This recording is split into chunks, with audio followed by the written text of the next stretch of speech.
Welcome to the Autonomic Healing Podcast. I'm Tom Pals. And I'm Ruth Lorensson. We'll be unpacking what it looks like to activate your brain to holistically manage stress and traumas that bring healing to the mind, body, and spirit. Being free to live authentically as humans. Thank you for joining us. Let's get this conversation started. So Tom, we're here and we're on our ABCs of thriving, which we're getting some good response from. Mm-hmm. And we're on C today. Yes. We're talking about creating contentment, and it's going to be a brilliant episode, I know, because it might sound like create contentment, but there's so much. That's loaded. It's really loaded in the words that what people think of the contentment actually is, or can even be. Yeah. So let's just kick us off. Let's start us off with contentment. What is contentment? Contentment is usually defined, and we have an episode on it, so listen to that one, but we're going to go beyond that one. Contentment is usually defined as a state of satisfaction and happiness, which I fundamentally disagree with. I don't think that contentment has to involve happiness. Yeah, and the creating happiness is a problem because it's something you can't create. I mean, you can create fleeting moments of happiness. And experience that. Yeah. That may be serendipitous. Disneyland. It might be...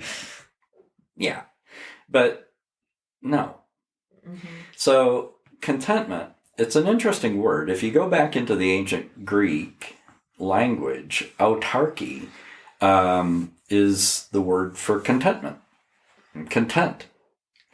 And there is, and I'm going to be very, very careful about my phraseology here, and I'm not going to say self-sufficiency, although that's technically correct. I am saying a sufficiency individually. Mm. That I am sufficient individually. So tell me why you make the difference there. Yeah, because why is that important? Because self-sufficiency has all sorts of connotations, many of which are not real helpful or beneficial and are contrary to the nature of our very existence as human beings. Self-sufficiency means it can communicate you're alone. Individual, alone, just me. But we don't... This is about homeostasis. We don't, as human beings, exist alone. There are individuals, yes, but it's a collective individuality. Yes, so I'm just thinking, actually, Tom, this is actually really key because I think people's reaction to that word sufficiency, it communicates that potentially, so you want me to be sufficient, in their brain, self-sufficient, so therefore I'm alone, I have to go it alone, I'm not connected, I don't have no support. And I should be. I should be able to do that. So that's a laudable and commendable virtue, particularly here in the United States. But not just in the United States. Absolutely, it's something that a lot of people strive to do, but then a lot of harm can come from that space too. To self and others, yes, because the inherent nature of a human being is communal. We're herd animals. We exist not independently, not alone. That's not even beneficial to think that way. But somehow with this idea, there's a mythology of rugged individualism, which is cultivated in the U.S. about frontier. I'm conquering the frontier and I'm a rugged individualist. And no, it's contrary to our very nature. We are communal beings. I jokingly have a term for that, and made you chuckle earlier when we were talking about it, and that's me. And if you have a capital M, there's me, and if you have we, and it's a capital W, that's we. And I think there should be a term, and probably not. I don't remember seeing it anyplace else, but I like to think of me-we. A me-we. Or a we-me. Just turn the M and the W and put them together. A me-we. Which is it? A we. A we-me or a me-we? That is what and who we are. And this is so important because and by the way, I feel like these things that you keep bringing in, like MeWe's and Thrival, like you are developing in my brain, you are developing our whole merch right now, like from stuffy toys to t-shirts, but that's for another time. But I think this is so important because I think if we see contentment outside of community homeostasis, we don't experience it. Then, it's a misunderstanding of what it is. It is a fundamental misunderstanding. Then it will either kind of do this kind of rugged individualism where like muscle up and just like blaze a trail and no one else is going to be there apart from you. Which, I know for me, like as a 17-year-old, I had that. Mm-hmm. Like I thought I pretty much was, let's just make things happen. You're on your own. Let's just do it. Mm-hmm. And that doesn't turn out very well. And I think most people realise that as life goes on, mm-hmm. even if they do have that. Or if you're disconnected from the we part, it also means that, you could go the other way and just be passive or think that contentment is just a passivity about an acquiescence. Oh, just like let's shut the blinds, let's ignore the mm-hmm. the real deal of stress and trauma out there. Let's create a little bubble which I'll call contentment. But no, that's not real contentment. That's hiding. That's pretending. That's not contentment either. So because of an inherent conflict between independence and dependence. And so I think it's really interesting, Tom. I guess everyone has different experiences of this, but there's a brokenness, I think, generally that we could say in community, and whether some people have experienced that in a very impactful way, or whether we just see that out there in society. But I was reminded of the Scott Turner episode that we talked mm-hmm. about, where, it was a brilliant episode. Scott is, the nation's expert on homeostasis. And really, I mean, you'd have to listen to the whole episode, but one of the... please do if you haven't, yes. Because it's really good. But one of the nuggets for me in that was like, oh my gosh, homeostasis is not just this sense of being alive, being, the balance of life. In isolation and alone. Yeah, yes. It's not just individually, but there's a homeostasis that's a collective homeostasis. Yes, because that's homeostasis. And he called it, he wrote an article called Many Little Lives. Because of Theodore de Diderot, who coined that phrase, mm-hmm. many little lives. Yes. And so... And please keep interrupting me because I might not be getting it all right here. But so, his whole study, Scott Turner's, was of this termite mound, and actually that he studied the fact that these termites, they're individual termites, but collectively there's an ecosystem that is that is homeostasis, right? It's like their environment is homeostasis. And that represents a brain. Yes. Collectively. Uh-huh. Yes. And there is a collective brain. And so to speak of a termite is to speak of an individual termite, but to speak of a collective of termites. So it's a we-me. It's a we-me. It's a me-we, depending upon perspective. The individual is a me-we, and mm-hmm. collectively it's a we-me. Mm-hmm. Right. So this is... And that's human too. Yes, this is really... That's not just termites and aardvarks attacking the termite mound. It's about us encountering stress and need, and how do we respond. Each termite is sufficient in itself. but it's not sufficient. That's the nature of that not sufficiency is collective. Yeah. It's sufficient individually. Yes. Which isn't self-sufficient, but it is. But that's not the point. It misses the point. It's like the geese. I love listening, especially this time of year when they're migrating. And the Front Range here is a migratory route for the geese. And you see these flocks in their V formations. No one goose flies out in front all the time. And not all the geese fly behind. Mm-hmm. They may fly behind if they're injured and then they're carried along. But each one takes a turn in both positions. Because that's natural. That's productive. It's beneficial. Human beings just aren't as smart as geese. or let alone termites.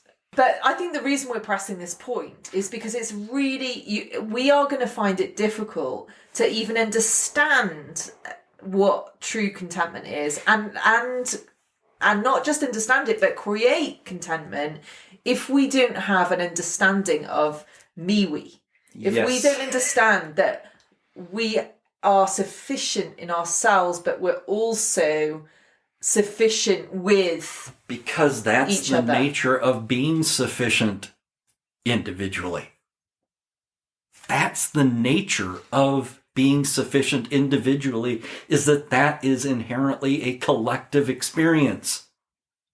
And we separate individual sufficiency from the collective experience, then there isn't an individual sufficiency.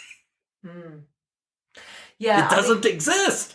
That's my point. Yes. Individual sufficiency, devoid of context and community, doesn't actually exist. So it's we need to know the context. That's a key word there. The context is that we're absolutely part of, an integral part of community, and with contentment we will find our own sufficiency, our individual sufficiency within it, but we can't apply that if we don't understand the context. Which is why the whole conflict between independent and dependent is a false narrative. Say more about that. I am independent. I don't need you. You don't. I am self-sufficient. I'm independent. That's not the truth. If nothing else, we are completely dependent on external things to just exist. Food. So that's interesting, that whole independence thing, which I think does go against, it so goes against this application of creating contentment. Yes. Because, I mean, we had a conversation about contentment. I really, I was trying to play devil's advocate, but I kind of ended up feeling quite reactive against this, of like, actually, I could interpret contentment as, especially when we use the word sufficient, as this like, well, just go it alone, Ruth, muscle up, which is the opposite of what actually it really means. But it's because without that context, without that real belief that you're part of a bigger picture, that you're an integral part of community. Independent is just alone. Then you will interpret that word sufficiency. And feel that way. Yeah. Yes. The alternative, though, is equally unpalatable to many, and that's dependent. Yeah. Because if I'm dependent, then I am vulnerable. And I can't provide for myself. And I think you can see that as a weak thing. Like, why would I make myself dependent on people? I mean, in some ways, when you think of through society, even just the way, the way that, we all have our independent houses, and just in the West here, and we just have a way of living that doesn't kind of lend itself to dependency, even though we are dependent on each other. We're kind of taught to be independent, to be, have your own money, have your own house, have your own set of conversely, washing the machines. opposite is a bad thing. Exactly. And so I feel that. I know that I feel like those times in my life where I felt, I'm not at the top of my game. I need help. I'm dependent. It makes me feel really not okay. Like I don't like that feeling. Vulnerable. Yeah. Yes. And remember the core issues that I talk about, and the fundamentally core issues in the tsunami of stress are feeling inadequate and insecure. Mm-hmm. Right. And when stress and need occur, it can trigger that sense of insecure and inadequate. And then we're off into the flight or fight. Mm. Because the next thing is, then we feel powerless. And then we feel a lack of control. And then we're resistant, defiant, angry, and not assertive. And then we just want to feel good. Yes. And of course, it just kicks off that tsunami of stress, that escalating pattern of the sympathetic nervous system, flight or fight. Mm-hmm.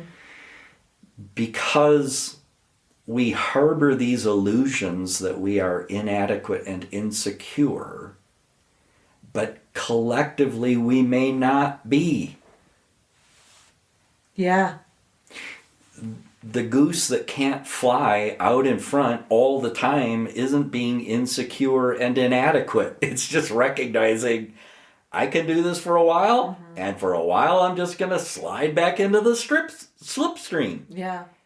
And there's provision. And then collectively and individually, they get on with the migration and they get to the nesting grounds. And it's a really amazing picture of community in some ways, because there's this provision of different times for each goose to like either lead or actually no, you need to like rest, have the help of the others, relax, and homeostasis. Yes. Mm-hmm. And if we applied that to like when you think if you think of us just going alone, there isn't that provision. That of course we need times where we need rest. Of course we need times where we need to come under others kind of. And we benefit from. Mm-hmm. And there are needs. Maslow's hierarchy of needs, a reference in an earlier episode. There are needs. Mm-hmm. And we have needs for basic kind of existence things. But there is also the need for love. And for safety, and for self. Yes. So let's just recap before we move on, because I think that one of the most contentment is autarky, individual sufficiency. Yes, that's contentment. That doesn't necessarily have to imply happiness. If there is stress and need, I may not be happy because it wouldn't be rational to be happy where there is stress and need. But can I have a sense of satisfaction? Sure. And I can be content. Yep, go ahead. Well, yeah, I think it's just really important to, before we move on, because I think there's something about the creating contentment that's key in this too, because it's not just like a given that it will just land on your lap. No. There's something about knowing that we are empowered to create this space for ourselves. But before we get there, we need to know what it is and what it isn't. And it isn't that, like, so that's why you have to know what contentment is in its context. There is a sufficiency within your individual self, but you have to know that you are impactful within a community and inherently part of it. It's really interesting, Tom, as well. And this might sound a bit kind of out there, but even for me recently, I have noticed that I have a sense of contentment more when I'm connected to nature. Yeah. Because actually I need to feel part of that too. Like, because the many little lives thing isn't just human, it's the whole planet, that there's this, there's a connectivity. And I've noticed it, and I think I've just been I've paid more attention to nature, and but I felt like the other day I had a difficult day, and I came home and I sat out on my back deck, and I had my back to, I was sat on one of our chairs, and I had my back to our yard, and so I was facing the house, so I didn't even look into the yard at all. And I was sat there for ages drinking a cup of tea, and there was this squirrel that was like going crazy on this tree, like, and I was like, for ages, I was like, oh, that stupid squirrel, what's he talking about? It's disturbing my peace. And then I finally thought, what is he going on about? And I turned my head, and the squirrel was right at the top of this tree, and right on the grass in my yard was this giant buck laying down. Like, just like on the grass. And I was just like, oh my gosh, he'd been there the whole time. And I had it was just this really beautiful moment, because I just thought there was a connectivity of, I'm part of this too.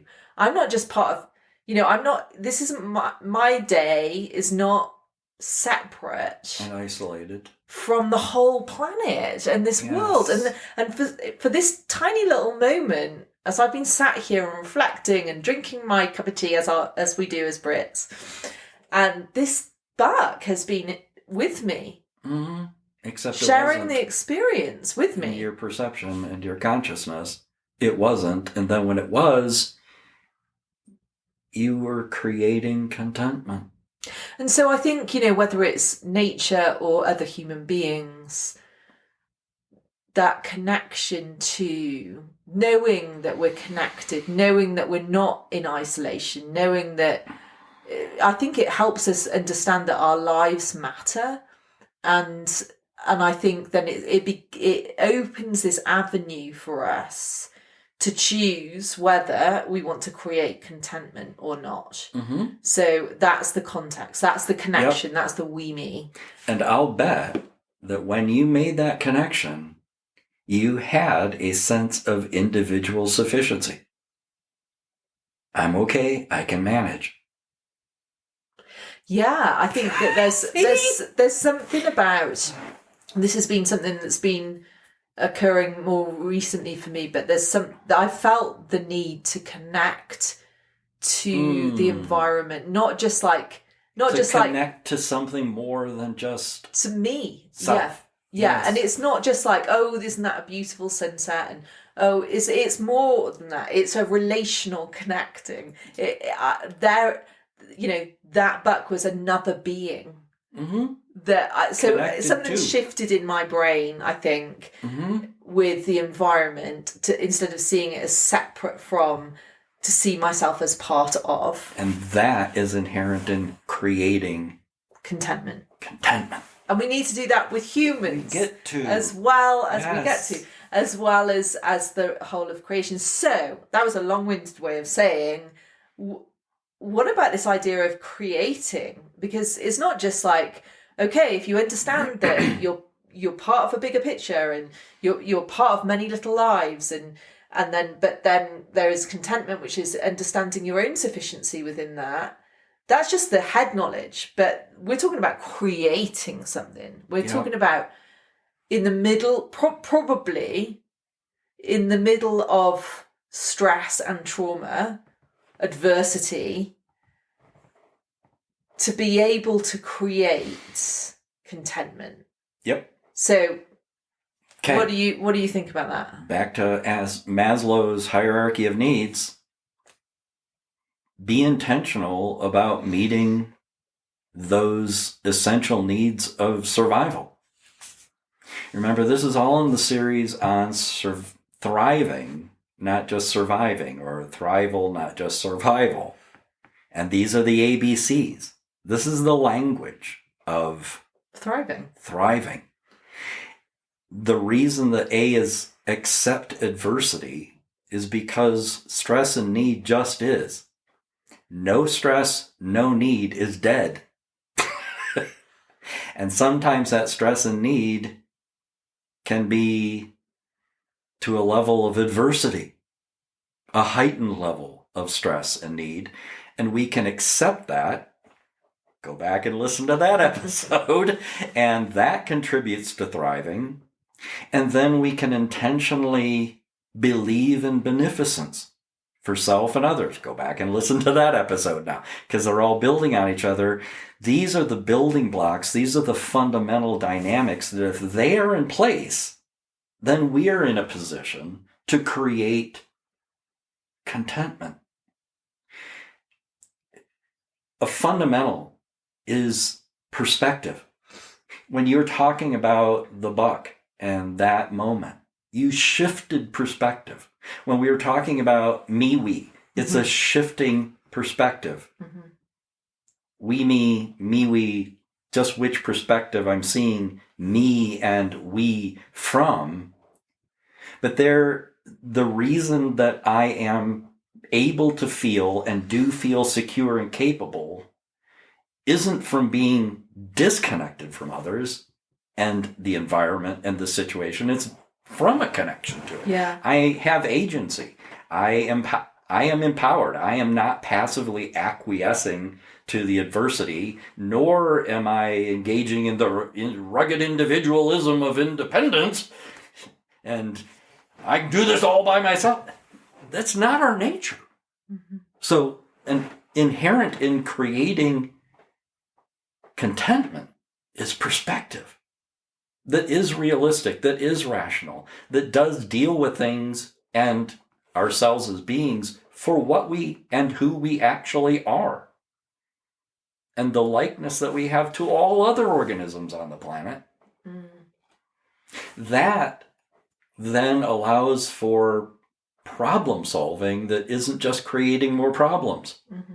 And it keeps us from sliding into that distress and discontent, which is the fight, because we were fleeing the sense or perceived threat to well-being. Creating contentment, I'm not avoiding it. I'm not trying to get away from it. I'm not minimizing it. I'm not denying it. Accepting adversity, it just is. Now, what shall I do with that? What can I do with that? What can we do with that? Yeah. And then I am creating autarky, a sufficiency individually, by being collectively connected. So good. Earlier, Tom, I asked you, I asked you about your own life and just like, how do you do it? Like when there's these challenges, I mean, there's all sorts of challenges. There's, from your the way anyone has their seemingly rational perceptions, they misinterpret what contentment is. Maybe it's like there's the odds have been stacked against you, feeling that connection to the many little lives, whether that's with other people or nature. There's, maybe you were brought up in a family that kind of encouraged you to be that rugged individual, so you've got that in you, and all of these things can swirl around our intention to create contentment. So I guess the big question is, how do we go about it? And one of the things that you said to me when I asked you that question about yourself was that you said, which I thought was really fascinating, because I would never have put these two words together, but you said, I chose risk. You have to risk. Yeah. And I thought, wow, the word risk and contentment in my brain hadn't gone together before, but I found it very fascinating that actually to be able to create contentment, you need to risk. I guess, what would you say to that? What do you need to risk in that space? And what we get to risk is connection. We get to risk love. We get to risk being connected. Because when that flight or fight and we sense a threat to well-being, it's isolating. We're not, the nature of the threat to well-being. Okay, let me try this version of it, okay? Let's say there is a herd of animals and there is safety in numbers and collectively. And I was watching a documentary, one of those nature documentaries, and there was this little bison who are wonderful for the environment, and we totally mess stuff up by getting rid of them, which is why the Great Plains had the Dust Bowl and everything. Anyway, my point is that one wanders a bit away from the herd and alone, and there's a predator, and the wolves start coming, runs right back to the herd to join its individuality to the collective security and safety of the herd. Or it could just try and face down the wolves itself. Why? Animals don't do that. Humans do. But then we're not as smart as the animals. My point is that we can create contentment or we create discontent by the way we approach risk. Risk just is. If you are alive, there is risk. There are all potential threats to well-being. Changing climates, changing social dynamics and the conflicts and writ large wars and all of that, which is just messing up our own beds that we all sleep in. But it seems like it's a solution to flee or fight. That's a natural, understandable reaction in the sympathetic, and if we didn't do that, we wouldn't survive.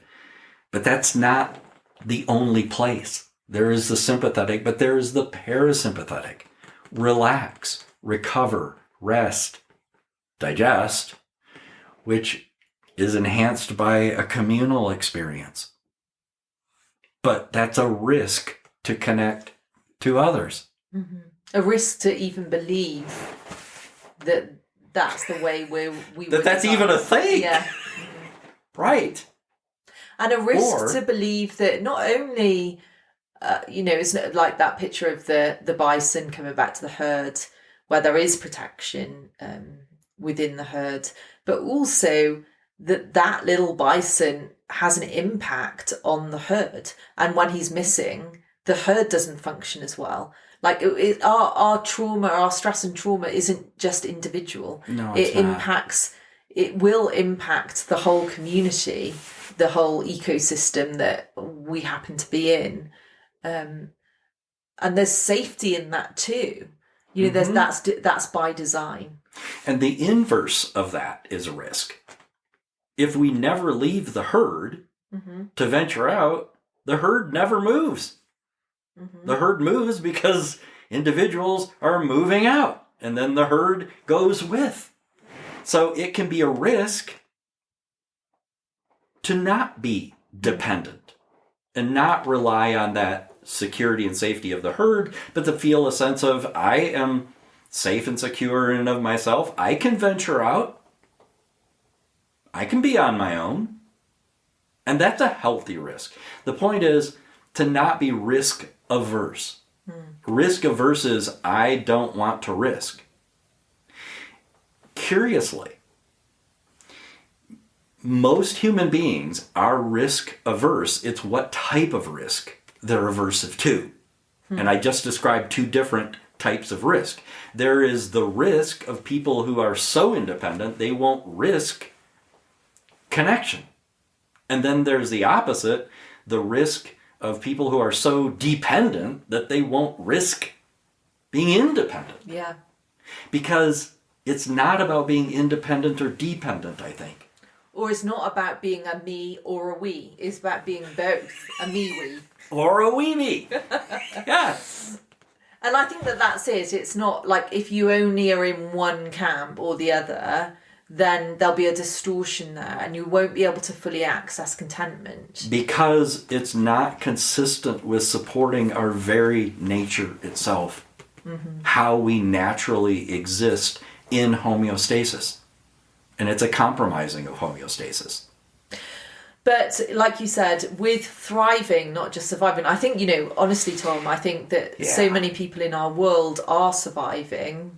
And we all have our seasons as well where we will, be surviving. But there is this very real way of thriving, and part of that is creating contentment. When you've accepted adversity and we believe in beneficence, then you can create, if your perceptions are correct in terms of who you are in the context of community, then you can create a contentment, a sufficiency within that, that will be able to, that is not downplaying the situation, it's not being overly independent and muscling up either. It's being very incredibly sober actually within that, but it's soberly kind of saying, within this context, I'm secure, I'm capable, and I'm sufficient, and that is contentment. Yep. Autarky. Sufficient individually, and the reason I'm sufficient individually is because I'm not alone.